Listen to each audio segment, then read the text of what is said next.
Children's, మనము పోయిన నెల ఎవరి గురించి తెలుసుకున్నాము? పోయిన నెల గాంధీ తాత గురించి తెలుసుకున్నాం కదా. ఈ నెల ఎవరి గురించి తెలుసుకుందాం? నెహ్రూ గురించి, నెహ్రూ తాత గురించి తెలుసుకుందాం. నెహ్రూ ఎప్పుడుంది మనకు? నెహ్రూ దినోత్సవము నవంబర్ 14. నవంబరు 14 ఉంది కదా. అదే దినము చిల్డ్రన్స్ డే. చిల్డ్రన్స్ అంటే చిన్నపిల్లల దినోత్సవం.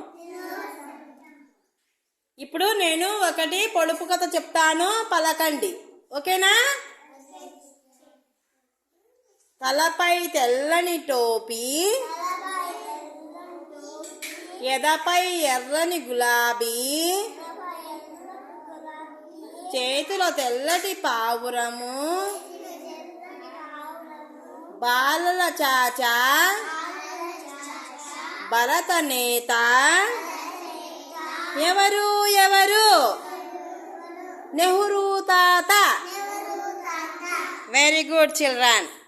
జరుపుకుందామా మరి? నవంబర్ 14వ తేదీ నెహ్రూ జయంతి, చిల్డ్రన్స్ డే జరుపుకుందామా? Okay, very good. మనము నవంబర్ 14 తొందరలో ఉంది కాబట్టి మనము ముందే తెలుసుకుంటున్నాం.